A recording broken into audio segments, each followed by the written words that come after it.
Salut à tous et bienvenue pour un nouvel épisode des Superphysique Podcast. Je suis Rudy, cofondateur du site superphysique.org consacré à la musculation sans dopage que j'ai co-créé en 2009, le 15 septembre pour être exact, et sur lequel vous pouvez retrouver des milliers d'articles, des vidéos et des podcasts afin de vous éviter de faire les mêmes erreurs que moi et d'éviter ainsi de perdre du temps. J'ai également mon propre site, rudykoya.com, sur lequel je propose du coaching à distance depuis 2006, mais aussi des formations en fonction de sa morphoanatomie, c'est-à-dire de vos longueurs osseuses, de vos longueurs musculaires, des livres comme le guide de la prise de masse naturelle et le guide de la sèche naturelle que je vous envoie personnellement chaque semaine de manière dédicacée, ou encore la formation Superphysique pour les plus passionnés d'entre vous sur méthodesp.rudykoya.com. Aussi, vous pouvez retrouver sur le site Superphysique notre marque de compléments alimentaires destinée à améliorer la santé, dont de nombreux compléments sont bio, et notre application SP Training disponible sur tous les stores afin de vous permettre de savoir quoi faire à chaque séance avec notamment les fameux cycles de progression. Enfin, vous êtes les bienvenus au Superphysique Gym et à la Villa Superphysique à proximité d'Annecy. Mais pour ce faire, il faudra me contacter avec le lien directement dans la description. Aujourd'hui, je suis avec Clément Goudin, que vous connaissez peut-être pour avoir gagné 5 années de suite les Superphysique Games. Pratiquant de force athlétique et notamment champion de France en 2019, il coach depuis quelques années dans le milieu et c'est vers lui que je renvoie toutes les personnes qui ont un objectif en force athlétique. Vous pouvez le retrouver sur son compte Instagram CLTGD1 où il partage ses entraînements presque au jour le jour. Allez, c'est parti. Salut Clément, t'as la forme ou quoi? Salut Rudy, ça va et toi? Ça va, ça va. Bon, ben, on parlait avant le podcast. Tu fais partie officiellement du club des Tamalous. Donc j'imagine que tu n'écoutes pas les podcasts avec Fabrice qui Non. enchaîne galère après galère et qui a monté le club des Tamalous. Ah ouais. Des Tamalous. Et donc, alors qu'est-ce qui t'arrive Clément? Raconte-nous. Putain, moi qui te pensais invincible avec tes 2 heures de préhab avant chaque entraînement, les jours de repos et tout, qu'est-ce qui se passe? Ouais, peut-être pas autant, mais non, bah, quand j'avais 18 ans, j'étais tombé sur la tête au judo et entorse cervicale à ce moment-là et en fait, il y a une hernie qui s'est créée. Ça m'a jamais posé de problème pendant longtemps et en 2020, ça s'était inflammé. J'avais eu des pertes de force dans le bras et tout, Voilà, ça avait quand tu étais venu me voir au SP Gym, tu avais du mal à ouais, bencher à 60 kilos, tu avais un bras tout faible, je me souviens. ouais, c'est ça, ouais. Extension triceps à 2 kilos, impossible avec le bras gauche. Et ça s'était géré en 2, 3 mois. C'était revenu. Qu'est-ce que tu avais fait à l'époque pour que ça passe? On en avait déjà parlé dans un podcast, mais j'avais fait beaucoup de Mackenzie sur les cervicales, du travail avec du TENS et tout ça. J'avais eu un traitement à la cortisone pour assécher la hernie un peu plus vite. Et puis de la réhab, du renfo. Dès que j'ai pu, en fait, dès que l'irritation était suffisamment passée pour que je fasse les mouvements. Et puis au bench, j'avais été très très patient et tous les mouvements où j'étais pas fort, en fait, j'essayais de les contourner. Je les faisais en tempo avec pas lourd pour garder le pattern. Et tous les mouvements où je pouvais forcer, tu vois, par exemple, triceps kickback, je pouvais forcer normalement dessus. Donc je m'étais bombardé là-dessus pour que mon triceps il perde pas trop en volume musculaire, parce que le risque, c'est que si quand tu as une compression nerveuse comme ça, c'est que musculairement ton muscle il fonde extrêmement vite, quoi. Un peu comme quelqu'un qui aura un accident de voiture et une section de la moelle épinière en 72 heures, si la moelle épinière est sectionnée, le mec il a perdu presque l'intégralité de sa musculature au niveau des jambes. Vu qu'il n'y a pas d'influx nerveux qui arrive, le muscle fond vitesse grand V, quoi. Donc l'idée c'était d'éviter ça. Et là, samedi, ça allait nickel. Et puis samedi, je me suis réveillé avec une tension au niveau de la hernie. Elle s'est un petit peu irritée. Alors, je sais pas pourquoi, je sais pas comment. Donc, ça m'a un peu gêné sur 2, 3 jours. Mais bon, pas au niveau de ce qui s'est passé en 2020. Mais là, ça va se gérer gentiment. Mais j'ai préféré être prudent sur le début de semaine, tu vois, et pas forcer comme un âne pour que ça s'inflamme encore plus et que là, ça vienne tout bloquer et que j'en prenne pour 3 mois, quoi. Non mais ce qui est fou, c'est ce que tu me disais, c'est que tu te sentais en super forme, tout allait bien, et puis d'un coup, Ouais, tu te lèves et paf, il y a une merde, quoi. ouais, je sais pas, j'ai dormi peut-être dans une position où j'aurais pas dû, ou peut-être ça s'est un peu trop verrouillé, ou tu sais, t'as tellement de... En fait, et tu sais, j'ai réfléchi, et le jeudi, donc 2 jours avant, j'étais à la SPTT, j'ai fait un squat, et au moment où je fais le squat, il y a quelqu'un qui est rentré dans la salle, et j'ai tourné la tête pour regarder qui c'était sur le côté, et je pense que c'est ce mouvement-là, qui est tout con, tu sais, le mouvement automatique, là, j'ai pas senti sur le coup, mais je suis persuadé que c'est à ce moment-là, en fait, que il y a un petit truc qui s'est fait, et puis par-dessus, avec la fatigue musculaire et compagnie, ça a réveillé le truc. Mais bon, ça va, j'ai fait en sorte que ça empire pas et normalement, à partir de lundi, je peux reprendre le cheminement normal de ma programmation. Donc, j'aurais perdu une semaine, ce qui est un moindre mal par rapport aux 3 ou 4 mois que j'avais perdu en 2020, quoi. Est-ce que c'est pas frustrant car moi, je remarque, j'en parlais avec mon père cette semaine, on en parlait tous les deux au téléphone, et je disais, bah, des fois, tu as l'impression que tout va bien, et puis au fur et à mesure que tu vieillis, des fois, tu fais, tu sais, ça n'existe pas un faux mouvement, mais genre, là, tu vois, tu tournes la tête alors que tu fais un squat, mais bon, rien de, ça, c'est pas le Mm. mouvement que tu dis, je vais me niquer comme ça, quoi, et paf, putain, t'es niqué, tu dis, putain, mais c'est, alors que, Ouais, tu vois, tu sais, c'est, et donc j'avais une question avant de te laisser la parole, c'est est-ce que ce que tu avais fait en 2020 pour justement renforcer ton cou, on va dire, la musculature de ton cou, est-ce que tu l'avais gardé un peu dans ce que tu faisais ou tu avais complètement abandonné depuis?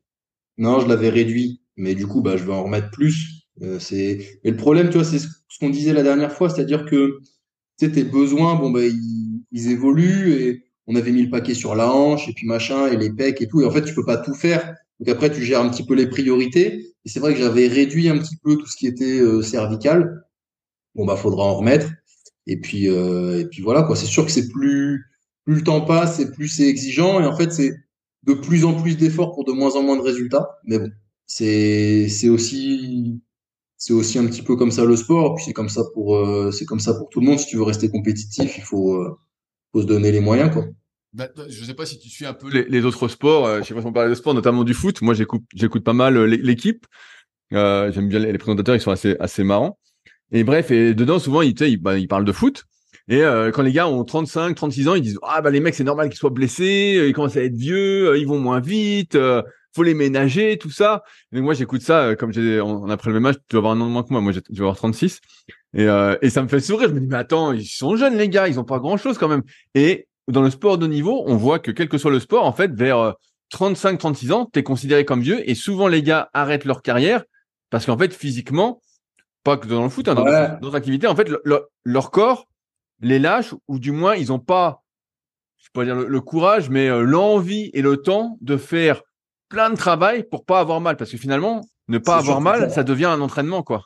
Ah, il y a plusieurs choses qu'il faut voir. C'est que, à part dans les sports d'ultra explosivité, tu vois, comme le sprint, le saut en longueur et tout, je pense qu'il y a une majorité de sports où tu peux performer pendant longtemps. Après, dans les sports co, par exemple, tu parles du foot, je pense que la réalité, c'est que les mecs à 35 ans, c'est pas forcément. Alors, t'as des mecs, effectivement, qui font pas les efforts nécessaires et qui se retrouvent à être dépassés. Mais après, t'as des super athlètes comme Cristiano Ronaldo qui, physiquement, sont loin d'être dépassés, tu vois. Et qui, finalement, se blessent pas tant que ça et qui restent compétitifs. Par contre, l'autre réalité, c'est que je pense que les nouveaux qui arrivent sont de plus en plus doués et tu as l'impression que les mecs sont moins bons. Si on prend moi, mon niveau, finalement, j'ai presque jamais été aussi fort que maintenant. Mais par contre, mon classement au niveau français actuel, il est vachement moins bon. Tu vois, il y a 3, 4, 5 ans, je faisais partie des meilleurs. Bah, j'ai été champion de France. Et là, maintenant, dans ma caté, je fais partie des 10 meilleurs, tu vois. Parce qu'il y a plein de jeunes qui sont juste meilleurs. Et pour autant, je suis aussi bon, voire un peu meilleur que ce que j'étais à l'époque. Mais comme les autres, ils arrivent et qu'ils sont plus forts, bah, je passe pour un nul. Mais au final, tu vois, c'est pas forcément que j'arrive. Alors forcément, c'est plus dur de progresser, etc. Puis les kilos deviennent de plus en plus chers. Et c'est de plus en plus d'efforts pour de moins en moins de résultats. Mais c'est aussi parce que tu es supplanté par des mecs qui sont juste meilleurs, qui ont commencé plus jeunes, qui ont peut-être plus de qualité, que les méthodologies d'entraînement, elles ont avancé et que du coup, bah, ils sont meilleurs plus tôt, etc., etc. Donc, je pense que c'est plutôt ça le truc, en fait, que réellement, puis un footballeur qui a gagné beaucoup d'argent et qui a fait quand même beaucoup de sacrifices, parce que le sport pro, c'est assez difficile, peut-être qu'à 35, 36 ans, il a effectivement pas envie de se faire chier à faire 1 heure et demie de réhab tous les jours, en plus de son entraînement quotidien, voire bi-quotidien avec le club, plus le match, plus bah, sa vie de famille, plus tous ces trucs-là. Je peux le concevoir. Mais bien sûr, bah, c'est ça en fait. Moi, ce que je remarque avec les années qui passent, c'est que là, tu dis que tu es un peu meilleur, par exemple, que quand tu avais été champion de France de force, mais pour avoir grappillé quelques kilos, ça t'a demandé beaucoup plus d'efforts et beaucoup plus de temps. Je sais pas, moi, je me souviens quand j'avais 18-20 ans, je faisais du développé couché, je faisais mon cycle de progression entre guillemets, je le planifiais, puis ça montait tout seul. Aujourd'hui, Mmh. si je faisais que ça, putain, mais en fait, c'est Ouais, pas que mais j'aurais mal partout, mais je suis obligé de faire plein d'autres trucs à côté pour me renforcer, pour limiter les risques de blessures, tout ça. Et en fait, ça demande beaucoup plus de boulot 10 ans après pour être un peu meilleur, quoi. Et je trouve des fois c'est difficile parce qu'en fait c'est hyper crevant. Tu sais, bah on en parle souvent. T'as plein de trucs que tu peux faire pour améliorer ta forme physique, ta force, tout ça. Tu vois, on a souvent parlé dans le podcast ensemble de la respiration, notamment du breath better, de l'aérofit, bref, tous les accessoires qui peuvent exister. Mais pareil, à chaque fois que tu rajoutes quelque chose, c'est de la fatigue en plus. Moi, je le vois actuellement parce que je bosse avec Thomas de Training Therapy, avec qui on fait un petit coucou. J'ai un petit truc au niveau de l'épaule qui m'emmerde un peu. Ouais, bah, je suis avec Thomas. Vu qu'il est pas, il est pas très haut, c'est un juste ressort des choses. Et, puis en plus, Thomas, c'est un champion de l'épaule, donc il va bien s'occuper de toi pour l'épaule. Ouais. C'est surtout un kinéo Pierre Chaude. On lui fait une petite dédicace. il avait sorti cette phrase, ça m'avait fait sourire. Pierre Chaude, infrarouge et électrostimulation. Les Pierre Chaude, j'avais bien aimé, mais bref. Et donc, en fait, tu te rends compte à la fin que tout ce travail, en fait, qu'auparavant, tu faisais 2-3 étirements et puis hop, ça soulageait direct. Je me souviens, tu avais un début de tendinopathie, t'étirais, hop, c'était passé. Là, en fait, même l'entraînement pour ne pas avoir mal, c'est un vrai entraînement, en fait. C'est des exercices où t'en chies. La dernière fois, je faisais des exercices, il y avait ma copine qui était là, elle me dit, mais attends, mais c'est ça qui te fait faire là? Mais elle me dit, tu forces comme un fou. Bah, je dis, ouais. Elle me dit, je crois que tu faisais des étirements et tout. Je dis, non, pas du tout. Elle me dit, je comprends, en fait, tu t'entraînes, en fait, tous les jours, tu as un entraînement en plus. Bah, je dis, ouais, en fait, je m'entraîne 3 fois par jour, là. Je suis mort. Ouais, mais sauf que le truc, c'est que c'est pas compatible pour tout le monde et que Bien sûr. nous, on a un boulot où on peut moduler notre temps et éventuellement fractionner des trucs et pouvoir prendre du temps pour ça. Mais quelqu'un qui a un 8-17 classique avec une vie de famille le soir, Ah non, c'est infaisable. C'est ce que je discutais avec Thomas et toi, c'est de constater aussi avec les élèves que tu peux avoir en coaching et même les miens. C'est qu'en fait, faut vraiment tout faire pour ne pas se faire mal. Mais bon, là, avec les années qui passent, et des fois, t'as un coup de malchance alors que tu fais déjà pas mal de choses pour pas avoir mal. Et que si t'as mal, en fait, pour la plupart des gens, qui ont peut-être que 3 créneaux dans la semaine de 45 minutes, peut-être que le truc, finalement, c'est pas de passer un temps fou sur la réhab et de faire 3 fois 45 minutes de réhab, mais peut-être juste simplement de changer l'exercice et de faire ce qui te fait du bien. Puis voilà, alors c'est sûr que c'est pas l'idéal théorique, mais dans la pratique, personne n'a envie de passer 3 fois 45 minutes, si c'est ces créneaux d'entraînement, à faire que de la réhab. En fait, tu deviens fou.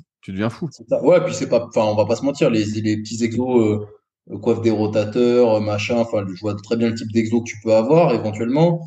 C'est des trucs qui sont chiants, quoi. Tu sais, c'est le développé couché, t'as une perf, t'as quelque chose, machin, tu pousses une vraie barre. Là, tu galères avec un poids de 2 kilos ou un élastique à la con à faire un tempo, à trouver le bon angle, à faire des isométries, à faire de l'excentrique, machin. Enfin, c'est que des trucs qui sont relous, hein. On va pas se mentir. Après, le papy avec qui je m'entraîne, il a une expression que j'aime bien. Il dit, moi, je m'acharne à remplir un seau d'eau qui est percé et plus le temps passe, plus le trou grandit. Ah, c'est bien ça. C'est une bonne expression. Voilà. Et en fait, c'est ça. Tu dois faire de plus en plus de trucs, mais en fait, ton seau d'eau, pour remplir ton seau d'eau, mais ton seau d'eau, il se vide de plus en plus vite. Donc, mais c'est comme ça. Et lui, il a 63 ans, il arrive encore à progresser. Donc, bon, je me dis qu'on a de l'espoir quand même. Ah, il a commencé tard, la force aussi, c'est Voilà, ça. alors, c'est ce que j'allais dire. Toi, tu disais au coucher, tu progressais vite, tu faisais un cycle et ça prenait 10 kilos. Oui, mais parce que tu avais un niveau qui était pas terrible, tu vois. C'est-à-dire Ouais, que bien sûr. là, tu débuterais la force aujourd'hui à 36 ans ou le développé couché ou la musculation, tu progresserais très vite et sans avoir de bobos. Mais par contre, dès que tu arriverais peut-être à 120, 130, ça queenerait. Et tu arriverais sans doute jamais, en commençant vraiment aujourd'hui, vierge aujourd'hui, tu arriverais jamais au niveau que tu as réussi à atteindre Bien aujourd'hui. sûr. Non, mais bien sûr, les jeunes années, c'est Voilà. incomparable. T'es invincible. T'es invincible. T'as un bobo, comme je dis, tu fais rien, ça passe. À 18 ans, ça passe tout seul. À 20 ans, tu fais un petit étirement, 30 secondes, hop, c'est plus rien. À 25 ans, bon, tu fais des séances un peu d'étirement quand t'as mal, tu passes un peu de temps, voilà, ça passe. Puis après, tu fais de la vraie réhab et là, tu te dis, ah putain, mais en fait, c'est hyper compliqué. Et moi, je connais des gars, comme tu sais, vous le savez aussi, ceux qui nous écoutent, on n'a pas tous la même sensibilité à la douleur. Des fois, la douleur est tellement multifactorielle qu'on n'arrive pas à savoir d'où ça vient exactement. Comme on dit, il y a des gens qui ont des hernies discales qui sentent absolument rien, qui ont l'impression d'être en béton, et puis d'autres qui ont 3 fois rien et puis qui ont mal comme des chiens. J'ai un de mes anciens élèves qui s'appelle Pierre, peut-être qu'il nous écoute. Et lui, il avait toujours mal partout, alors que bon, pourtant, j'avais testé, tout allait bien. Bref, ça venait sans doute d'ailleurs ou de ses récepteurs qui étaient un peu trop sensibles. Et c'est vrai que ouais, Ouais, cette histoire du saut percé là, ça me parle bien parce que c'est vrai qu'on a ouais, l'impression que plus ça va, plus ouais, c'est exactement ça. Après, bon, moi je te dis, au final, objectivement, je me sens plus en forme à bientôt 34 ans que ce que j'ai toujours été au global, tu vois. Juste, effectivement, c'est moins plaisant parce que je dois faire plus de trucs pour maintenir ça et progresser. Ça me demande plus d'efforts pour progresser moins, mais au final, je suis quand même meilleur et plus complet que je ne l'ai jamais été. Donc, ça reste quand même, tu vois, un mode de satisfaction, même si bah, des fois, j'ai une couille comme ça qui, pendant une semaine, ça va me bloquer un peu, ou parfois un peu plus, ou parfois un peu moins.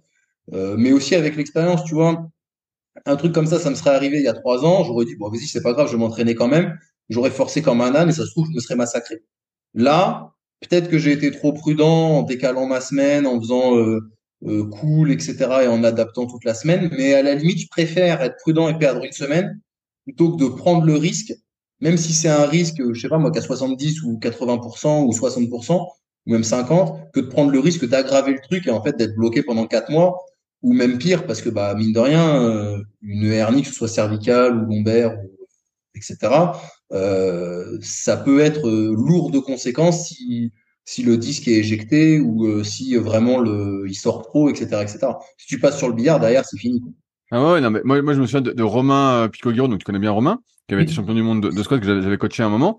Et lui, il avait hernie cervicale et il y avait 2 ou 3 doigts qui sentaient plus trop, hein.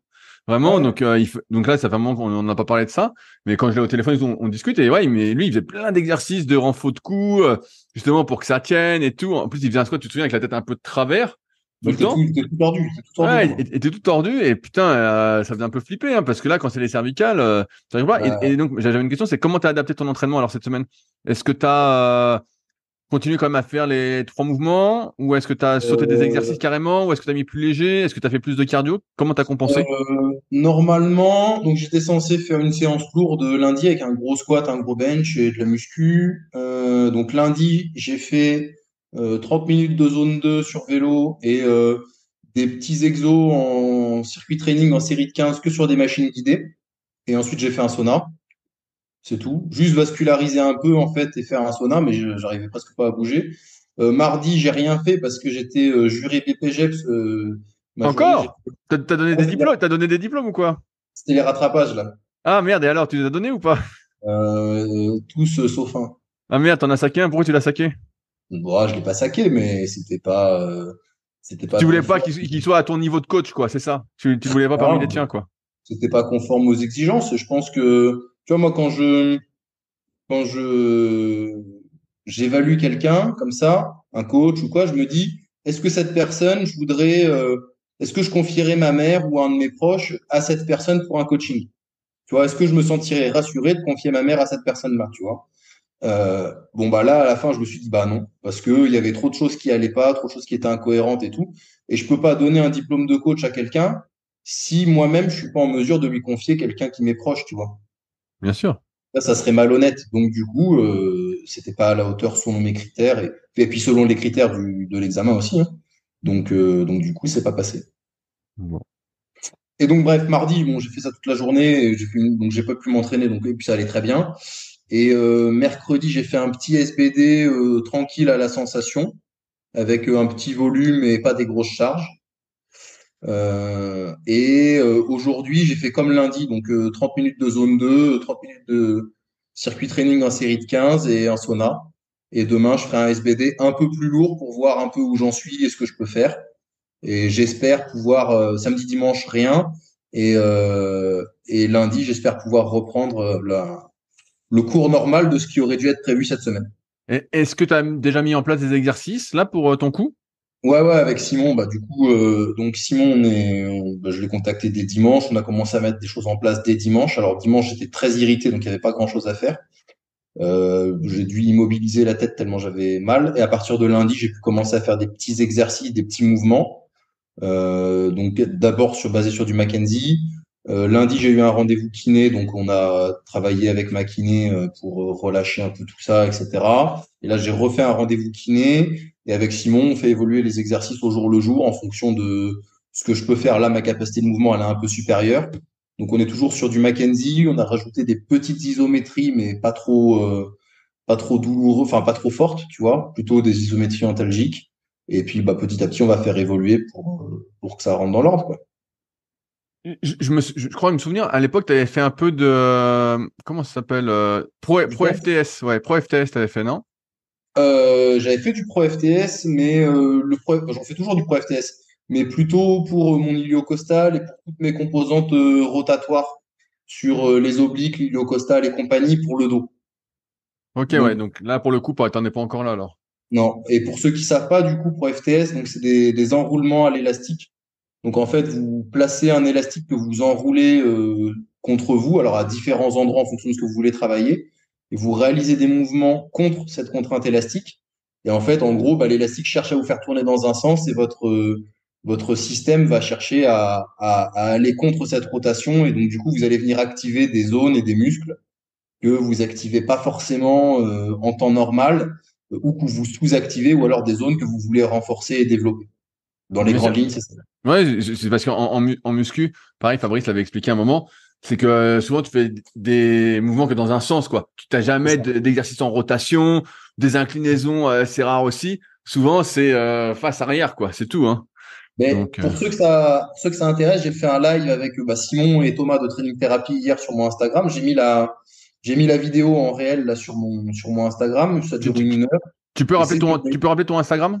CLTGD1 avec donc les consonnes de Clément Goudin et un le chiffre à la fin. Et donc j'ai mis sur mon Insta, il est toujours disponible. Et en fait, on parle des blessures en powerlifting et ça, c'est une grosse composante. C'est ce côté bilatéral. Les mouvements en powerlifting se font toujours de manière bilatérale et toujours dans le même axe. Donc forcément, vous êtes très fort sur un axe, vous êtes très fort sur certains mouvements, mais vos composantes rotatoires, l'inclinaison, l'anti-rotation et tout, vous êtes très faible.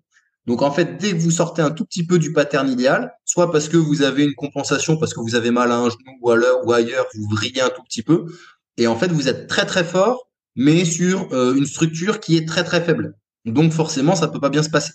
Et c'est pour ça qu'il y a beaucoup de blessures en powerlifting qui sont liées à ça.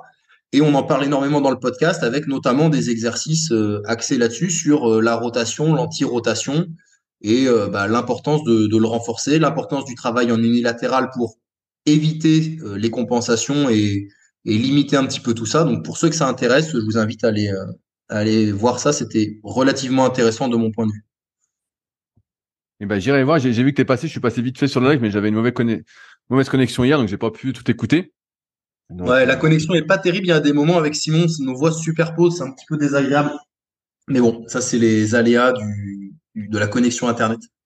bah, ouais. Bah, donc tout ce que tu dis en fait c'est con que t'aies pas eu le temps. Donc j'avais dit à Clément, il a pas eu le temps de regarder American Gladiator sur Netflix Mm. parce que justement American Gladiator. Donc pour ceux qui connaissent pas, c'était une émission qu'il y avait dans les années 90. Il y a un documentaire en 6 épisodes sur Netflix et donc c'était une émission en fait où ils avaient recruté au début, je sais plus combien d'hommes et de femmes, mais en gros un peu des bodybuilders ou des professionnels de la NFL de foot américain qui avaient pas percé, qui s'étaient blessés, tout ça. Et ils avaient pris pas mal de filles aussi, des bodybuildeuses, quoi, des bodybuildeuses de l'époque, donc qui étaient balèzes. Et il y avait des épreuves. Et donc, monsieur, madame, tout le monde pouvait postuler. Donc, il y avait des castings pour essayer de battre ces gladiateurs, on va dire, sur des épreuves. Donc, il y avait le jeu de la joute, il y avait une sorte d'épreuve de foot américain où tu courais avec une balle, tu devais essayer de passer le gars. Tu avais des épreuves où tu devais avancer aux anneaux. Bref, il y a pas mal d'épreuves assez marrantes. Et donc, tu as vu ce documentaire, mais justement, ce qui est intéressant, en partie, c'est de voir que il se blessait sans arrêt, en fait. Sans arrêt. Donc, tu te dis, dans l'imaginaire collectif, tu vois quelqu'un de balèze et tout, tu dis, ouais, il est solide, celui-là. Et en fait, ça rejoint un peu notre discussion, c'est que ils avaient l'apparence d'être balèzes, d'être solides, mais ils étaient sans doute balèzes et solides que dans un seul axe, quoi. C'est exactement ça. Ils avaient pas ce truc-là. Et donc, en fait, au fur et à mesure des saisons, donc tu regardes les épisodes. Donc vraiment, je vous invite à le regarder. Le premier épisode est un peu difficile à regarder, mais après ça se lance et c'est hyper intéressant. Je vais pas vous spoiler le truc, mais et donc en fait, au fur et à mesure des saisons, ils sont obligés de changer les gladiateurs parce qu'en fait, il y en a, ils sont massacrés, ils ont mal Oui, partout, ouais. ils ont des blessures partout. Alors que les types, en plus, prenaient plein d'antidouleurs, étaient archi dopés, bref. Je pense Bah, qu'il il y a faut... ça aussi, c'est que quand t'es dopé, euh, les structures que tu utilises beaucoup, donc bah, tes muscles moteurs sont encore plus forts, mais toute la charpente, elle est pas plus forte. Donc tu mets encore plus de contraintes sur une charpente qui est pas plus solide que les autres. Donc c'est pour ça que les mecs dopés ont tendance à se blesser beaucoup plus, surtout sur ce qui est muscles et musculo-tendineux, quoi. Les déchirures musculaires, les arrachements de tendons, etc. C'est très très fréquent chez les mecs archi dopés, que ce soit les strongman, les bodybuilders. Alors après, comme les mecs, ils sont gazés à bloc, ils reviennent d'une déchirure musculaire en 3 semaines parce que ils reprennent très très vite leur masse musculaire. Mais Thorbjörnson, quand il avait tiré 500 au deadlift, il s'est déchiré le grand dorsal. Je sais pas moi, 4 semaines après, il avait repris l'entraînement, quoi. Mais Et t'as vu qu'il s'était déchiré le pec, là, je sais pas où ça en est, j'ai arrêté de suivre. ouais, je sais pas. Ouais, il s'est déchiré. En même temps, il s'est préparé en 8 semaines pour une compète de bench alors qu'il revenait juste de presque un an. Alors j'imagine qu'il s'est entraîné, mais plus que ça, même 2 ou 3 ans sur compétition. Il avait dû s'entraîner, bricoler un peu et réduire les doses. Et il a repris, il a préparé une compète de bench en 8 semaines. Il a benché 2,30 ou 2,40. Forcément, ça a pété. Ah ouais, donc bah là, il y avait tout ce truc sur la guérison, là, qui documentait un peu, là, faudrait que j'aille voir où ça en est. Ah, de Mais, toute façon, ces mecs-là. Alors après, ils font des compétitions où ils peuvent se doper, donc bon, bah, ils y vont à fond, quoi. Mais euh, ils prennent plein de produits qui vont énormément faciliter la récupération et du coup ouais, ils reviennent 3 fois, 4 fois, 5 fois plus vite que toi. Mais le problème c'est que bah, ils sont beaucoup plus fragiles et encore le strongman c'est pas trop spécifique parce que tu sais t'as beaucoup de mouvements, pour le coup t'as beaucoup de rotation, beaucoup de trucs comme ça. Donc tu es fort sur un peu plus de plans, tu vois. Alors que le powerlifting c'est vraiment un seul plan. Et le powerlifter, c'est une Formule 1, quoi. C'est pas une voiture de rallye, donc bah, c'est fragile et dès que ça sort du pattern et de ce qui est prévu, bah ça pète. moi, ce que je remarque, donc, notamment chez les culturistes, le bodybuilding qui a été mon milieu pendant des années, auquel je me suis intéressé, c'est que les mecs, souvent, quand ils se blessent vraiment, ils reviennent jamais de leur blessure complètement. Et Mm. d'autant plus que ça se fait tardivement dans leur carrière. On voit des types qui reviennent jamais. Et donc là, moi, c'était ma question avec un peu avec Thor. C'est est-ce qu'il allait revenir à son niveau avec les produits, malgré le fait qu'ils vieillissent? Est-ce qu'il va revenir ou pas? Et j'ai de gros Je doutes pense, dessus. je pense que oui, parce que bah, Björnsson, on a l'impression qu'il est vieux, mais il est pas vieux en fait, hein. C'est qu'avec les produits, il a 40 ans. Mais je sais même pas s'il a 30 ans. Ah Je crois qu'il merde! doit avoir 29 ou 30 ans. Ah, il a trop pris le soleil. Ouais, c'est ça, il a trop pris le soleil en Islande. Et c'est connu, il y a du soleil en Islande énormément. Et je pense qu'il va revenir parce qu'il s'est blessé le pec au bench sur une compète de powerlifting alors qu'il est strongman. Et les pecs au strongman, c'est un muscle que tu n'utilises pas beaucoup. Et je suis pas sûr que ça le pénalise énormément, tu vois. Euh, Après, t'en as plein, hein, même des gros benchers. Eric Spoto, quand il benchait en équipé, il benchait 450 ou 460 en multipli. Il s'était déchiré le pec, c'était sale à fond. Et il était revenu, il avait rebenché la même chose 1 an ou 1 an et demi après. Ah Donc, putain. je pense que ça peut être compensable. Et dans le cas de Björnsson, parce qu'il est quand même pas si mal encadré que ça, je pense et puis il est déterminé, je pense qu'il y arrivera. Bon, les paris sont ouverts. Mm.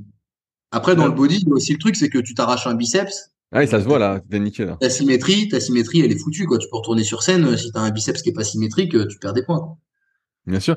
Mais il y a un truc que tu as dit tout à l'heure sur lequel je voulais rebondir. Tu parlais que tu n'avais jamais été aussi en forme.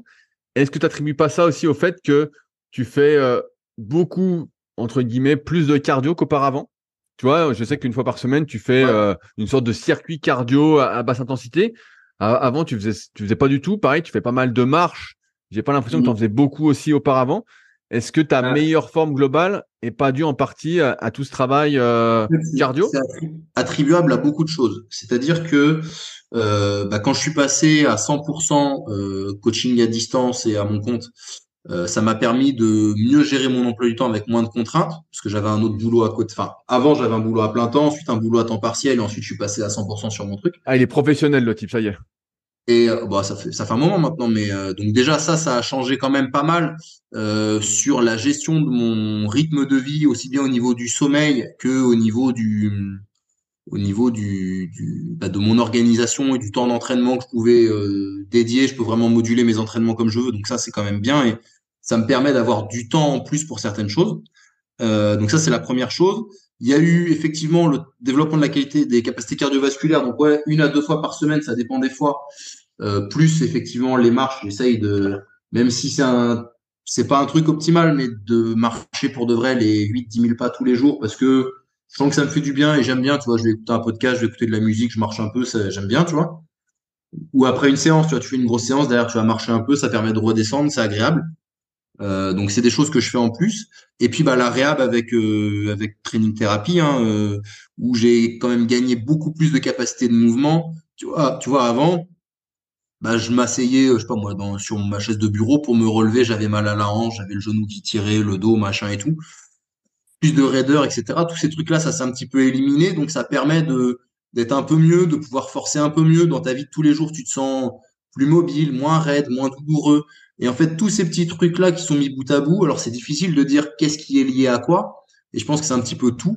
Et j'ai un peu plus de sommeil aussi. Et ben, quand tu mets en place toutes ces composantes, une alimentation un peu mieux, un sommeil un peu mieux, moins de stress parce que je gère ma vie comme je le veux, le cardio, la mobilité à côté, etc. Bah, quand tu mets et le changement de programmation en revenant avec Alex, avec quelque chose qui est plus adapté à moi, bah, avec toutes ces facettes, bah, je me sens mieux, plus fort et dans une dynamique de développement. Et effectivement, je suis plus complet globalement, je suis en meilleure santé, en meilleure forme, et ça se répercute sur mes barres. C'est un tout pour moi. Mais j'ai pu le faire parce que j'ai du temps en plus de par mon évolution dans mon travail. Et est-ce que tu sens que tu aurais l'énergie pour en faire encore plus de petits trucs à côté, en plus de ton entraînement de power, de la marche, le petit cardio que tu fais, de la réhab que tu fais? Est-ce que tu as encore l'énergie? Moi, j'ai l'impression que j'ai pas tant d'énergie que ça. Pour rappel, comme tu n'as pas écouté la semaine dernière, moi, je fais à peu près 2 heures d'activité, on va dire cardio par jour, pas 2 heures du même truc. Si je fais pas 2 heures, je fais 1 heure et puis j'ai muscu. Donc voilà. J'ai ma réhab là que je fais, mais de toute façon, je faisais déjà plein de trucs de mobilité, tout ça. Ça me prend bien 45 minutes, 1 heure par jour, hein, tout compris. Hein. Donc, tu vois, j'arrive vite à 3 heures par jour, quoi. 3 4 heures par jour s'il y a muscu. Et je sens que je suis pratiquement à ma limite en termes Ouais. d'effort, quoi. Après, je suis rincé, quoi. Vraiment, donc, il faut Ouais. bien que je m'organise pour pas faire ça trop tôt, parce que sinon, après, ma journée, elle est morte, je suis crevé. Donc, je bosse vraiment bien avant. Est-ce que toi, tu as encore de l'énergie? Moi, je le vois pas tellement comme un manque d'énergie, mais plus comme un manque de temps. Parce que après, tu vois, j'aimerais bien pouvoir mettre une zone 2 en plus dans la semaine pour faciliter un peu la récup et tout. Mais, J'aimerais mais, bien. mais si c'est une zone 2 de 30 minutes de vélo, tu pourrais déjà le faire. Bah oui et non, c'est-à-dire que euh, c'est des contraintes de temps parce que tu vois, alors je pourrais avoir un vélo chez moi, hein, mais c'est des contraintes logistiques. Tu vois, tu dois aller à un endroit à la salle pour faire ton vélo, etc. Donc en fait, c'est 30 minutes de vélo, mais en fait, c'est 1 heure de ton temps. Tu vois ce que je veux dire? Ouais, Alors ouais, ouais, effectivement, je vois, c'est pas comme moi. Moi, j'ai tout mis sur. t'as tout mis chez toi, voilà. Ouais, Donc les appareils de cardio sont chez moi. La salle, le Super Physique Gym, donc ma salle, elle est à 10 minutes. Donc, mais hmm, sinon, mes appareils de cardio sont chez moi. Tu vois, là, j'hésite voilà, même tu à vois. me racheter un rameur pour chez moi pour varier Mais les différents mais du cardio. Mais coup, ouais. pour ces raisons-là, c'est un petit peu ma question du moment, c'est est-ce que je m'achète un bike ou pas, un biker ou pas, tu vois. C'est un peu mon questionnement du moment. Je pense, je l'ai pas encore fait, mais je pense que je finirai par le faire, justement pour pouvoir le caser comme ça et pas être limité par la contrainte de temps. Parce qu'après, bah, ça veut dire que la partie travail, je dois la faire un peu plus vite, donc avec un peu plus de stress, un peu plus de pression. Et tu vois, il faut toujours voir le ratio coût-bénéfice. Et puis après, la contrainte temps, c'est aussi un impact sur ta vie perso et ta vie sociale.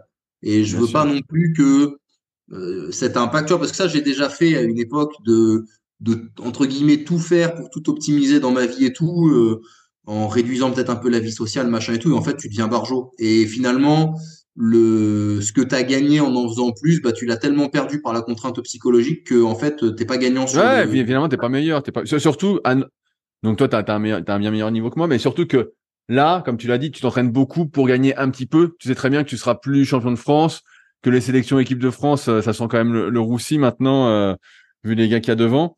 Donc finalement, tu t'entraînes surtout pour le plaisir, quoi. Même si tu as envie de performer, t'as plus les capacités, malheureusement, d'être champion des champions, quoi. Ouais, je vais faire comme si j'avais pas entendu cette phrase. Ouais, Mais ouais, mais moi, j'en ai pris conscience il y a quelques temps. Et c'est vrai que c'est frustrant parce que tu as envie de te dire, ah, si, je vais tout faire, je vais montrer tout ça. Mais tu vois bien que les autres sont meilleurs. Moi, là, qui fait non, mais beaucoup de... après, tu sais, comme je te Vas-y. disais l'autre fois, moi, j'ai des objectifs chiffrés qui sont perso et effectivement, si ça me classe bien, tant mieux, et je préfère parce que je suis un compétiteur, hein. Mais j'ai des objectifs chiffrés qui sont perso et que j'ai pas encore atteints et que j'ai envie d'atteindre. Donc, Bien sûr, mais moi aussi, moi aussi. Mais je vois bien que ça demande beaucoup, beaucoup, beaucoup d'efforts. Et que exactement. tu as des objectifs perso, mais après, tu as quand même des objectifs parce que on n'oublie pas que la vie a quand même une histoire de compétition. Mm. Et que si tu gagnes pas, tu dis bon, bah, finalement, comme tu l'as bien dit, moi quand j'étais plus jeune, justement, certains des fois écoutaient les podcasts, ils disaient ah putain le mec faisait zéro écart, sortait pas, s'entraînait à fond. Bah ouais, mais bon, en même temps, j'étais archi motivé, puis ça payait quoi, vraiment ça payait, ça payait. Aujourd'hui, je vois que si je faisais ça, comme tu l'as dit, il y aurait plus de contraintes psychologiques C'est ça. que de gains derrière, parce que le gain finalement, ok, sur mon vélo, je ferais peut-être 5 watts de plus sur mon test FTP, voilà, que je mettrais peut-être 1 ou 2 mois à gagner en faisant une vie un peu plus classique. À mon sens, hein, c'est pas classique pour la plupart des gens, mais Mm. c'est vrai que ouais, faut pas minimiser ça.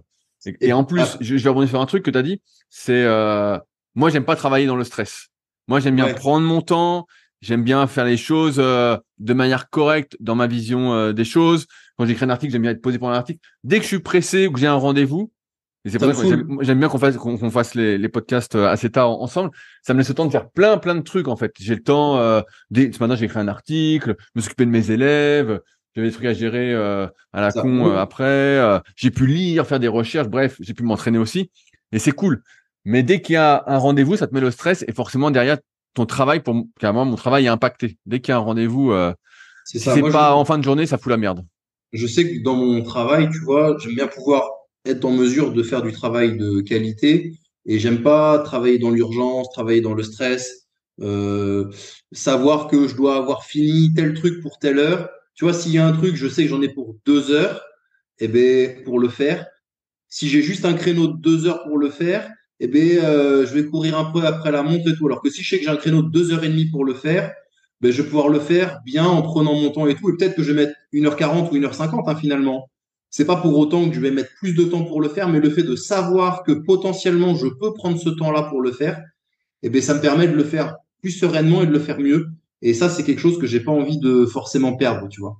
Non, mais bien sûr, mais je suis tout à fait d'accord avec toi. Donc, Moi, j'ai toujours tendance à surestimer un peu le temps que les choses vont me prendre, mais c'est justement pour ne pas avoir ce côté stress mm, de devoir me speed. Et quand je me speed, quand on se speed, on fait rarement du bon boulot, car moi, je travaille pas très bien sous pression. Et toi non plus, j'ai l'impression. non, mais et puis après, bon, on a des rythmes de vie qui font qu'on est obligé d'être un peu organisé. Tu vois, mardi, je me suis levé à 5 heures du matin. De 5 à 8, j'ai fait les retours de mes athlètes. De 8 heures à 17h30, j'ai fait non-stop les rattrapages parce qu'on en avait plein à passer. Comme c'était ma seule dispo de la semaine, bah, du coup, il les a tous mis ce jour-là parce qu'il n'y avait pas d'autres coachs vraiment disponibles à ce moment-là. Et derrière, bah, recoaching. Enfin, j'avais des coachings, donc j'ai fait mes coachings. Et derrière, j'ai dû reprendre le travail pour mes athlètes et tout. C'était une journée full 5h, 22h, quoi. Ah ouais, bah, je vois bien. Et d'ailleurs, je sais pas si t'as suivi, je sais pas si j'en ai parlé dans les Super Physique Podcast. Je vais donner des cours l'année prochaine, en plus du BPGEPS, au CQP Personal Trainer. Est-ce que tu as Ouais, suivi cette histoire? de Broussal. Ouais, il y a Aurel qui m'avait contacté pour me demander. Et donc, je voulais en parler un petit peu sur la formation, puisque tu en parles. Et c'est assez drôle. Donc, le programme est très réduit comparativement à un BPGEPS. Ouais. Forcément, tu as beaucoup, beaucoup moins de temps. Et donc, sur l'intégralité de la formation, j'interviens 2 fois 2 jours. Et donc, je suis le seul à parler de tout ce qui va être hypertrophie, entre guillemets, prise de muscle. Donc, moi, je vais faire tout ce qui est partie qui m'intéresse. Ils Donc, ont, ils ont 4 jours sur l'hypertrophie dans le CQP. bah, je sais pas comment ça s'organise, mais ouais, il y a que 4 jours, hein. C'est moi qui fais cette partie-là. Il y a 2 fois 2 jours, quoi.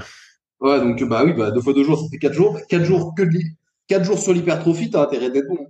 Parce qu'ils ont Ouais. quand même pas mal de trucs à transmettre sur bah, les cycles de progression, Ouais, la ouais. surcharge progressive, les temps de récup, le volume qu'il faut, etc.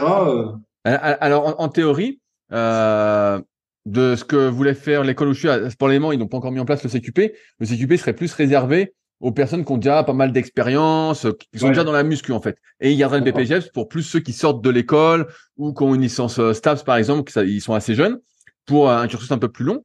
Mais mais ouais, donc là je suis en train de voir pour le programme que je vais faire, je suis en train d'en parler. Donc moi je vais faire encore une fois tout ce qui est analyse morpho-anatomique, construction de programme en rapport, et j'essaierai de voir ensuite derrière, et ben justement, comme tu l'as dit, les temps de récup, le choix des exos, le nombre d'exos, les fourchettes de bref, c'est un gros programme quand même en 4 jours.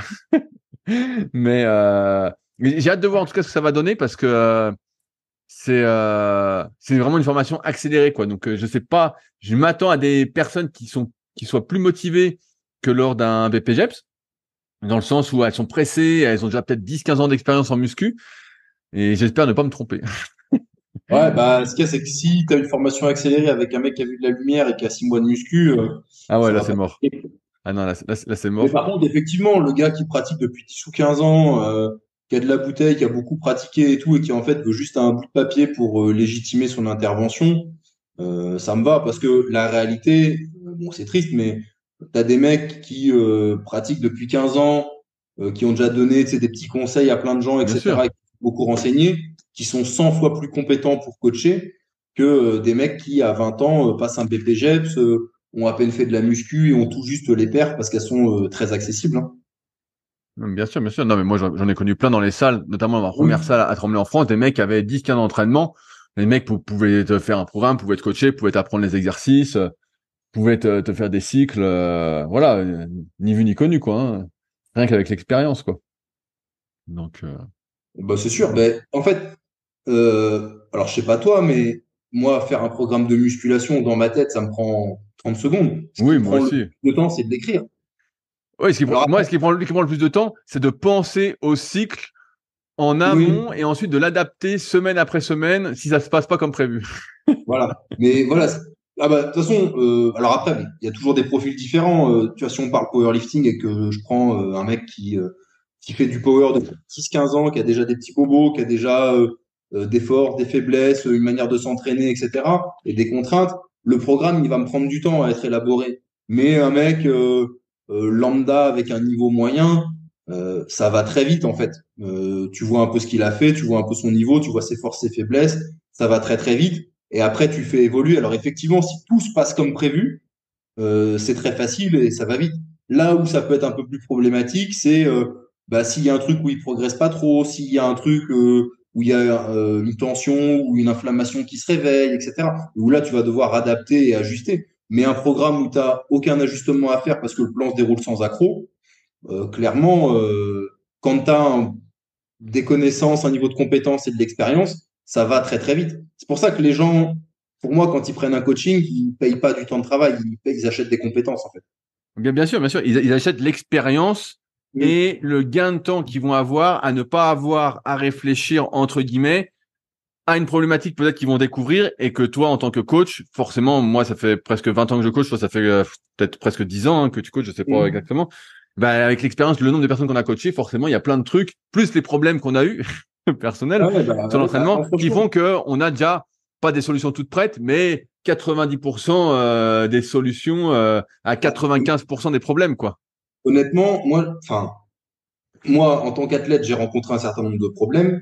En tant que coach, j'en ai rencontré un certain nombre aussi parce que bah, quand tu as coaché des centaines de personnes, forcément, tu as connu des centaines de cas de figure, aussi bien dans leur vie perso que au niveau physique, etc. Tu vois, le mec qui se fait virer de son boulot, le mec qui quitte sa copine, etc. Tu sais, c'est aussi des choses qu'il faut prendre en compte en tant que coach parce que si le mec il est en pleine séparation, en plein divorce ou je sais pas quoi, qui va déménager et que toi tu lui envoies des cycles à 90-95% en lui disant oh faut que mentalement et nerveusement tu sois présent, ça va pas bien se passer, tu vois. Donc c'est aussi des choses auxquelles il faut que le coach s'adapte, tu vois. C'est une réalité. Mais ça, quand tu l'as vécu une fois, deux fois, trois fois avec différents athlètes, bah tu sais parfaitement t'y adapter aussi bien dans le discours que dans le programme. Et en fait, bah c'est pas quelque chose qui te prend du temps.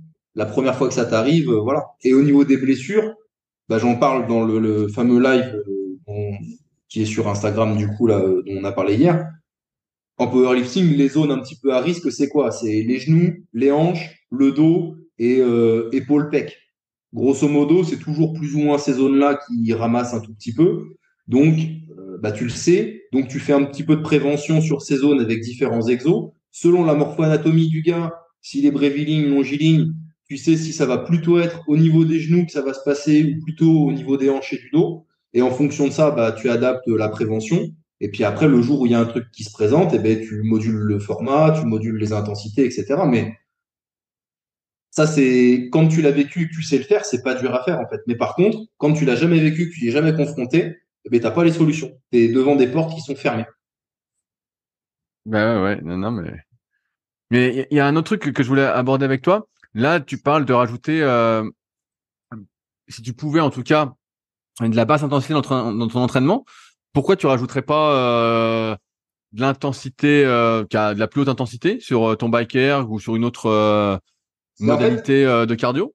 c'est-à-dire que je le fais déjà. Quand j'ai commencé, donc avant j'étais à 5 entraînements semaine. En avril de l'année dernière, donc 22, je suis passé à 4 entraînements de force plus un de cardio et avec la mobilité training thérapie répartie sur les 5 jours. Euh, Ensuite, donc c'était un cardio basse intensité. Ensuite, petit à petit, j'ai ajouté le week-end un autre cardio basse intensité. Alors, soit via une randonnée, en général un peu longue le dimanche, soit via juste du vélo ou un truc comme ça le samedi. Ça dépend un petit peu de mon emploi du temps et tout.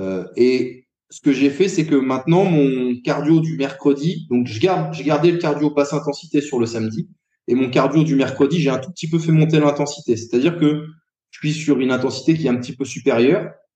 Et l'idée, c'est si j'en rajoutais un autre, ça serait une basse intensité pour avoir deux basses intensités et une intensité un peu plus haute. Mais j'ai pas envie d'aller sur de la trop haute intensité, tu vois, des sprints ou des choses comme ça. Parce que là, pour le coup, j'ai peur que ce soit vraiment trop taxant. Et peut-être que je l'essaierai, mais après le championnat de France, tu vois.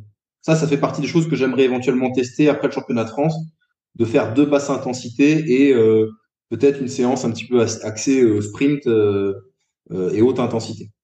Oui, je pose la question parce que là, comme je fais pas mal de podcasts, les secrets du sport, et que je Mm. m'intéresse fortement au milieu de l'endurance, que je creuse, et puis je teste un coup de 2 heures de cardio par jour minimum. D'ailleurs, j'ai écouté celui avec Coppel, il était vraiment bien. Ah ouais, il était bien, secret du sport avec Jérôme Coppel. Jérôme, on a bien sympathisé. Là, il commente le Tour de France. Je veux dire que les 2 prochains épisodes sont également super, mais tous les épisodes sont super des secrets du sport. C'est avec François Pervis le prochain. Je Donc, connais pas. tu vois, c'est hyper intéressant sur l'entraînement du sprint et tout ça. C'est très surprenant. Franchement, t'es là, tu te dis, ah bon? C'est quand même... Et j'en ai fait un avec justement mon pote Nico de Agile Training. Et Ouais. donc, on parlait un peu d'endurance, tout ça. Et tu vois, au fil de mes recherches, des discussions que je peux avoir, ce qu'on remarque en dehors, sans avoir besoin de faire de tests, c'est que la plupart d'entre nous, on manque en fait de foncier de basse intensité. En fait, on n'a pas ce truc-là, et c'est pour ça que je te posais la question. C'est est-ce que tu fais donc tu as dit que tu faisais un peu de la plus haute intensité, mais ça correspond à quoi? Est-ce que ça veut dire que au lieu que tu sois à, je dis une connerie, 70% de ta AFC, tu es à 75% de ta fréquence cardiaque? Bah, alors Quelque en chose du fait, je style? veux pas le, Tu le monitores pas? j'ai pas envie de mesurer parce que j'ai pas envie de trop me prendre la tête sur le truc non plus pour le moment en fait. Ok, donc tu fais plus à la sensation, on va dire, À la au RPE. sensation et ouais, ça serait une zone 3 début de zone 4 peut-être, tu vois. Ok, ouais, donc là, c'est intense quand même. Ouais, c'est un peu plus intense. Intense Mais avec des intervalles assez longs, donc. ouais, avec des intervalles assez longs et toujours avec la modalité mixte avec le vélo, le ski erg, la course et le rameur. Parce que je trouve que c'est intéressant pour moi d'avoir un pattern, enfin d'avoir des patterns un petit peu variés, tu vois. Parce que je trouve que le ski erg, c'est un pattern qui est naturellement inverse à celui du deadlift. Et c'est intéressant d'en faire beaucoup pour moi. Le rameur, bah, c'est un pivot de hanche et donc c'est vrai que c'est intéressant aussi par rapport à ce que je fais en force et tout. Et c'est pour ça que je veux avoir des patterns un petit peu variés sur cette séance-là. Et pas juste faire une heure de bike, etc. Et ça, à la limite, la partie bike unique, je préfère la réserver à juste de la zone 2. Ok, ok, ouais, ouais, non, mais je te pose la question parce que justement, bah, je discutais avec Nico, donc de Agile Training, et donc je lui disais, bah voilà, si tu t'entraînes, je spoil un peu mon podcast, hein, mais c'est pas grave. Il dure 1 heure et demie, donc vous verrez, c'est hyper intéressant. Et je dis voilà, si t'as que 3 séances par semaine, quand est-ce que tu fais de la moyenne intensité ou de la haute intensité? Quand est-ce que tu fais de la zone 2, du domaine 2 ou du domaine 3, quoi. Tu fais pas que le premier domaine, quoi, du DSV1. Et il me dit, bah, en fait, lui, il mettrait une séance d'intensité toutes les 6 séances, tu vois. Et une séance Ouais. d'intensité, donc soit un tempo, soit une zone seuil, soit des sprints. Et donc, moi, j'ai trouvé ça assez peu.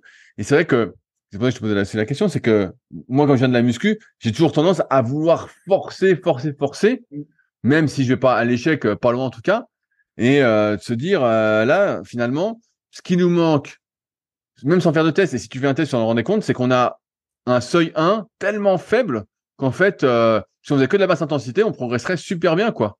C'est Oui, parce qu'on est vraiment. tellement nul. Mais tu vois, je vais normalement avec Nico, on a discuté, on va sans doute, il voulait m'inviter peut-être sur Endurance 30.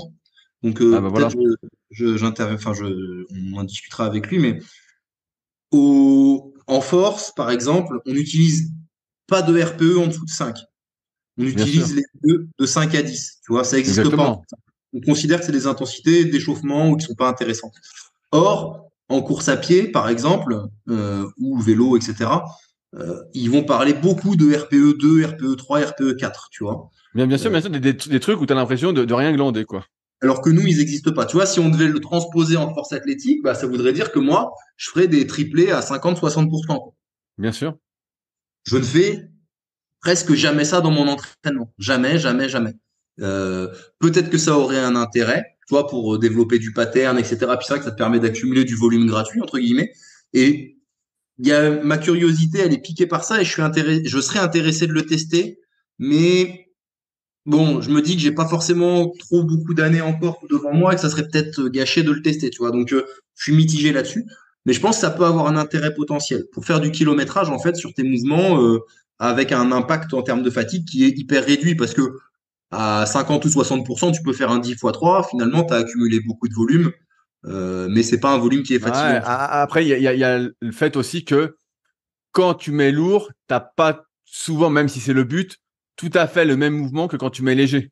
Tu as toujours Exactement. une différence. Donc c'est ça, tu accumules du volume gratuit, mais avec une technique différente. Et ce qui est difficile, c'est d'avoir en plus la même implication mentale sur une barre à 60% que sur une barre à 90%. Ça, c'est Forcément, sûr. tu n'as pas la même, donc c'est un peu différent. Donc c'est bon, il y a du Après, pour et du contre, hein, mais moi, plus le temps passe, moins je vais sur des hautes intensités. C'est-à-dire que des RPE 8, 9, 10, j'y vais grosso modo une fois toutes les 3, 4 semaines sur chaque mouvement. voilà, bah, à chaque fin de bloc, en fait, tu fais ça. Voilà, à chaque fin de bloc. Et souvent, j'ai des back-off, mais j'y vais sur une série ou deux. Et j'ai des back-off qui sont RPE en dessous de 5-6 sur les premières semaines. Et la dernière semaine, allez, je vais être 6-7, tu vois, sur les back-off. Et encore, parfois même un petit peu moins. Donc finalement, plus le temps passe, moins je vais souvent sur de la haute intensité. Mais est-ce que c'est parce que tu sens que tu récupères moins bien si tu faisais plus de RPE Ah, 8-9 ou on prend moins de risques. On prend moins de risques. Tu vois, ce que je te disais tout à l'heure sur je me sens mieux, j'ai moins de douleur, etc., etc., c'est multifactoriel. C'est aussi lié au fait que on monte lourd un peu moins souvent et on fait moins de volume à haute intensité. Tu vois, et finalement, ça marche bien parce que tu sais, tu as des gens qui vont avoir besoin de se rassurer, de connaître des barres et tout. Moi, je sais que ça me fait pas peur d'aller en compétition, de mettre une barre sur mon dos que j'ai jamais touchée, qui est 5 ou 7 kilos au-dessus de ce que j'ai jamais fait. on a tous connu des athlètes, entre guillemets, qui, la semaine de la compète, faisaient leur Ah, maxi veulent à se tester. l'entraînement. Ah, bien sûr, ils veulent se tester. Ça, c'est le pire du pire, ça. Mais c'est pas la semaine avant la compète que tu dois être fort et te tester, c'est le jour de la compète. Mais et c'est pour ça que je pense effectivement que pour des gens qui ont un bas niveau en endurance comme nous, faire que de la basse intensité, ça peut suffire largement pour travailler et développer. Et même le nombre de mecs, c'est des petits papis qui courent juste pour leur santé, qui ont fait des footings toute leur vie sans faire de VMA, sans faire quoi que ce soit, et qui finalement ont un bon niveau en course à pied et courent vite et bien. Il y en a tellement, alors qu'ils n'ont jamais fait de séance d'intensité ou de vitesse, que je pense effectivement que tu vois, moi j'ai quelques gars en coaching, tu sais, qui font des tests pour l'armée, des tests gendarmerie, des choses comme ça. Ils veulent faire un peu de powerlifting, mais ils veulent rester en canne pour pouvoir faire leurs tests, tu vois. Et les mecs, ils sont surpris parce que je leur prévois des séances de course. Bon, alors, ils ont un niveau qui est pas énorme, donc mes compétences suffisent. Et dans les séances de course, il y en a, ils me disent, mais tu me mets pas de vitesse, tu me mets pas d'intensité, enfin, tu me mets pas de vitesse. Je dis, bah non, Tu vas faire 2 séances de course à pied dans ta semaine. On les fait au RPE. On fait une séance basse intensité, juste de footing, une séance de fractionné à différentes, enfin, avec différentes intentions d'intensité, un peu en mode fartlek. Et en fait, ça suffit. Et les mecs, tu sais, ils sont un peu sceptiques au début. Au bout de 5, 6 semaines, ils disent, putain, j'ai des sensations de fou, je me sens bien, j'ai jamais couru aussi bien, j'ai jamais couru aussi vite, alors que c'est des mecs qui courent depuis 10 ans. Mais ils sont toujours fait chier à prendre leur fréquence cardiaque, à prendre leur vitesse et tout, alors qu'en fait, à leur niveau, ça ne sert à rien. Bien sûr, mais on a toujours tendance à complexifier. Moi, j'ai beaucoup de débutants, entre guillemets, qui m'écrivent, ou des semi-débutants qui en font pas intermittence et qui progressent pas, et qui m'écrivent, ils me disent, oui, j'aimerais que tu fasses mon analyse morpho-anatomique. Je dis, non, je dis, ça sert à rien. Je dis, là, c'est pas pour toi. Et je dis, toi, ce que tu dois faire, c'est d'abord apprendre les bases, bien faire les mouvements. Je dis, tu profiterais beaucoup mieux d'un suivi que je propose que l'analyse morpho-anatomique. L'analyse morpho-anatomique, elle va te servir à rien. C'est beaucoup trop compliqué pour toi, actuellement. Mmh. Oui, puis ça sert à rien. C'est de la confiture au cochon, en fait. C'est inutile. C'est inutile. Il y a des variables. Tu vois, euh, justement, il en parle dans son podcast Endurance 30, Nico. Je sais plus avec qui c'était. Je crois que c'est avec Jérôme Coppel, justement, encore. Où il dit, les mecs veulent prendre trop de données, trop Ah, de bien data. sûr. Et en force, c'est pareil. Tu as des mecs qui te parlent de data et moi, je prends ci et je prends ça. Et tu regardes les templates que les mecs ils utilisent pour faire leur suivi. Putain, il y a des données dans tous les sens. Je regarde le truc et je me dis, mais il y a que des trucs inexploitables parce qu'en fait, il y a tellement de trucs qui sont impossibles à corréler. Tu vois, ils vont te dire, ah, il y a 6 mois, il a fait un bloc, il a très bien réagi à ça, à ça, à ça, je vais lui remettre le même truc. Bah ouais, mais peut-être qu'il y a 6 mois, il dormait bien et que maintenant, il dort mal. Peut-être qu'il y a 6 mois ou il y a 5 mois, il y a un bloc qui n'a pas marché, mais parce qu'il s'est engueulé avec sa femme ou que son boulot s'est mal passé. Et donc, du coup, tes datas sont complètement biaisées. Et tous les mecs, ils se branlent sur des datas qui ne servent à rien, tu vois, ils sont à fond dans la donnée, la donnée, la donnée, mais en fait, ils sont tellement le nez dans la donnée qu'ils regardent pas leur athlète, ils écoutent pas leur athlète et ils en perdent le principal qui est la réalité du terrain. Et je pense que aussi bien dans la course à pied que dans la muscu, que dans la force, que dans tout, on veut aller sur des choses trop complexes et on s'éloigne du terrain. Et en fait, alors que c'est quand tu écoutes les gens, que tu regardes ce qui se passe et que tu connais ton métier, c'est hyper simple. Mais on veut tout complexifier.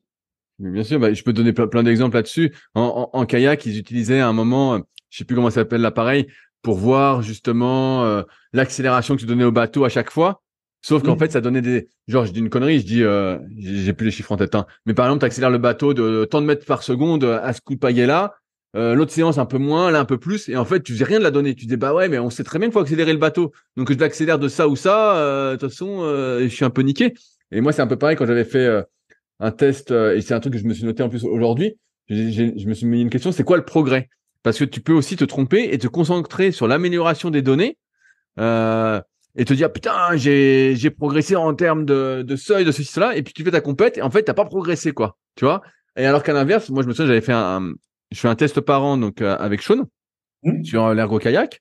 Et quand j'avais fait le test sur l'ergo kayak, bah, j'avais pas progressé, j'avais même régressé un peu quoi. Et je me dis putain, et donc on en avait parlé, on avait fait une vidéo.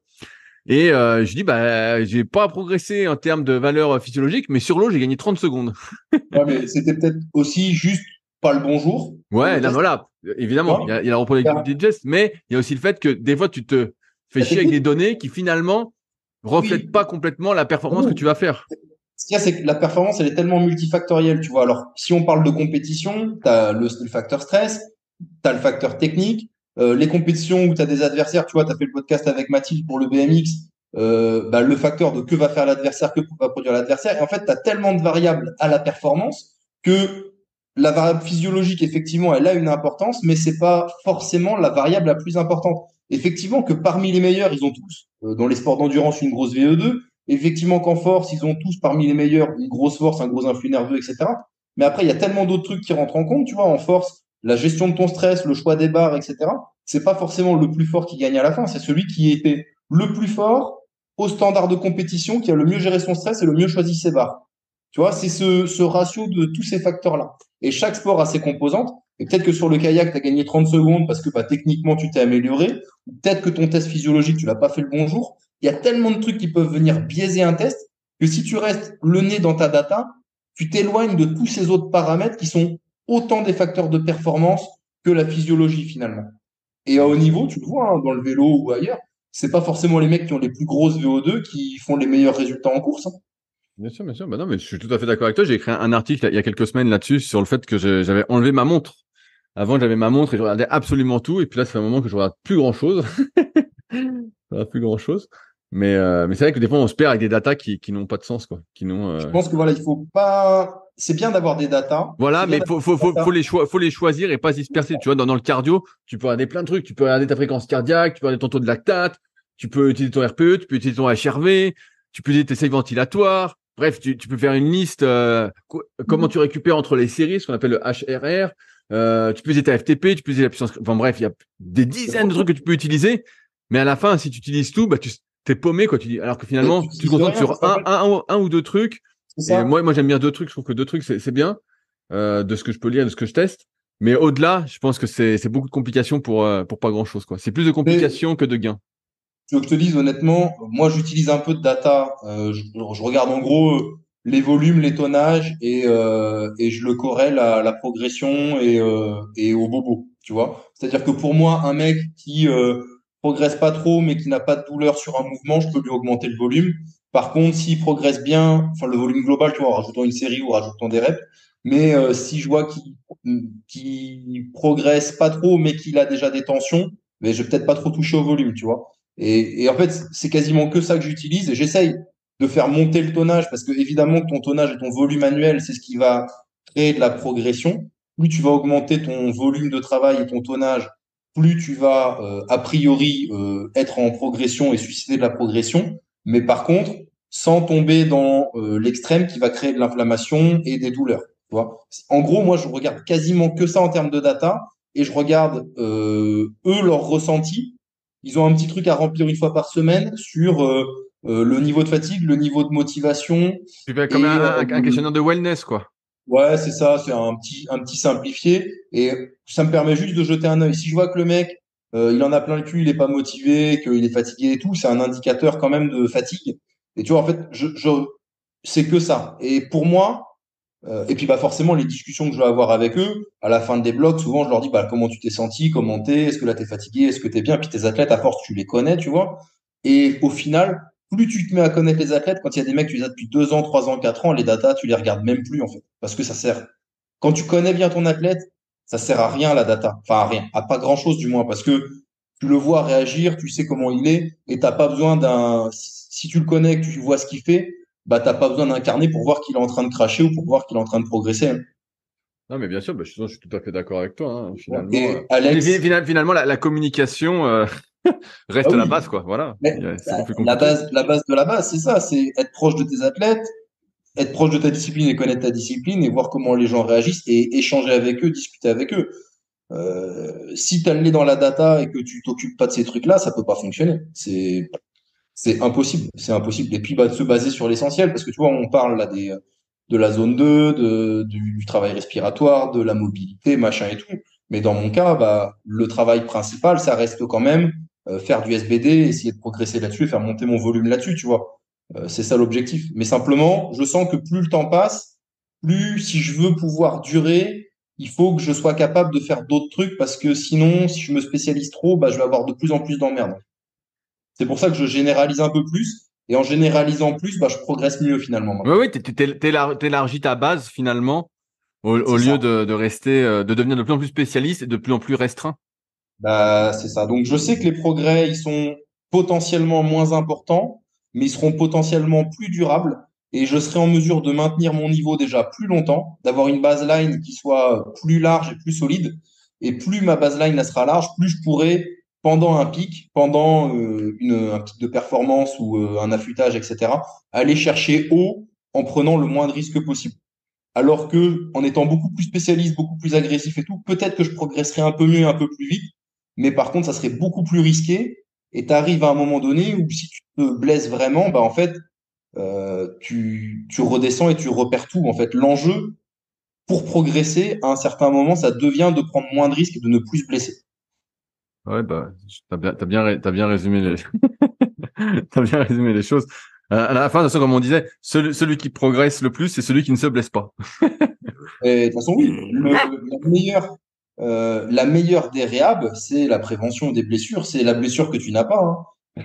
la, la blessure la mieux rééduquée, c'est celle qui n'est jamais arrivée. Hein. Et il y a un facteur, tu parlais de chance et de malchance tout à l'heure. Il y a effectivement, je pense, un certain facteur chance et malchance. Mais moi, j'essaye d'y croire le moins possible, aussi bien pour moi que pour mes athlètes.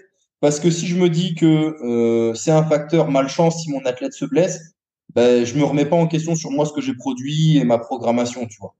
Bien Alors que sûr, non, mais bien sûr, bien sûr. ah, On essaye quand même de mettre de la rationalité dans ce qu'on bien sûr. fait au maximum, de trouver des causes structurelles, voilà, pour pouvoir Même agir. si C'est aussi le rôle du coach. c'est exactement ça, tu vois. Parce que sinon, t'es pas Sinon, actif. c'est le destin. Sinon, t'es gros parce que t'es né pour être gros. Voilà, c'est ça. C'est la passivité. On parle pas des gros, on va encore se taper dessus. Oh là C'est là. c'est la passivité, tu vois. Non, il faut être proactif. Il faut chercher des clés. Il faut essayer de pas se blesser. Il faut essayer de mettre en place des choses cohérentes et intelligentes. Mais bah, si tu fais 25 séries de squat à, entre 80 et 90% de ton max dans la semaine, tu sais que, a priori, tu as quand même beaucoup plus de chances d'avoir un truc qui se passe pas bien que si tu en fais 2 fois moins. Bien sûr, non, mais bien sûr. Si tu fais 25 séries entre 80 et 90%, faut pas être grand devin pour dire que ça va mal finir au bout d'un moment. Hein. Ouais, ou alors, il faut être l'élu. Ouais, faut être l'élu. Ou alors, tu fais que des séries de 1, tu fais que des singles. Ouais, faut déjà, tu fais 25 fois à 90%, la Ouais, séance, voilà, t'es cuit quand même. Ouais, je te la laisse, la séance. Non, tu le fais tous les jours. 5 fois 1 à 90 tous les jours. Ouais, tu fais un squat everyday, là. C'est Guillaume Guillou qui prenait ça, là, pendant un temps. Ouais, ouais. Non, mais ça peut marcher de temps en temps, mais faut pas que ça dure sur le long terme. Ouais, mais j'avais vu un type. Et il faut pas être trop fort non plus. Et ouais, mais comment il s'appelle? Max Aïta, là, un mec qui fait de l'haltéro, un Américain. Je sais pas si ça te dit quelque chose. Non, ça me parle pas. Et j'avais vu une stat. Lui, il avait tenu donc squat everyday pendant 1300 jours. Oh putain. Et donc, il a arrêté parce qu'il était en chaise roulante. Non, non, parce qu'il squatte toujours bien. Il squatte encore 2,90, je crois, barre haute. Après, c'est un gars qui fait 100 plombes, un peu plus de 100 plombes maintenant. Mais il squattait plus de 300 à l'époque. Donc, je sais pas à combien il montait sur son squat everyday. Je crois qu'il avait tenu plus de 1000 jours le squat everyday. Ah ouais, mais après c'est qu'une histoire de management de l'intensité pour pouvoir tenir, quoi. Ouais, enfin, c'est chaud quand même. Bah, 1300. si au lieu de squatter, tu squattes à 80, alors que tu fais 250 en maxi, ça va, tu vois. Oui, mais Ouais. c'était pas ça. C'était, il montait un peu à chaque fois, quoi. Ah ouais, bon, bah là, c'est pas pareil. Et 1300 jours, t'imagines, c'est 4 ans. Déjà, en termes de logistique, ça veut dire que pendant 4 ans, tu as eu un rack à squat et une barre à côté de toi au moins une fois par jour. Donc, Bah, il avait une vie de motivé. ouais, tu sais que t'es pas parti en vacances, ou alors qu'il y avait toujours un rack à côté, etc., etc., quoi. Donc, c'est déjà, rien que ça, déjà, pour moi, c'est une performance, entre guillemets, de lifestyle, tu vois. Ouais, ouais, bien sûr. Va falloir que je te laisse parce que j'ai mon chien qui n'arrête pas de me sauter dessus, là, j'en peux plus, là. Ah ouais, bah, il faut que t'ailles le promener. Vas-y, esclave, va promener ton chien. Non, non, mais je vois que c'est l'heure. Et là, il m'embête parce qu'on a fait le podcast un peu tard. Je vois Ouais. qu'il veut faire la baïa, je vais le massacrer. Je vais le massacrer. Bref, en tout cas, bah, on a abordé pas mal de sujets aujourd'hui, donc j'espère que ça vous aura apporté encore une fois pas mal de pistes de réflexion pour votre entraînement. Je pense qu'on en a été pas mal du tout. Et Oui. comme a dit Clément, n'hésitez pas à aller regarder le live qu'il a fait avec Thomas et Simon, donc directement sur son compte Instagram. Moi, je vais aller voir ça pour voir ce que ça raconte.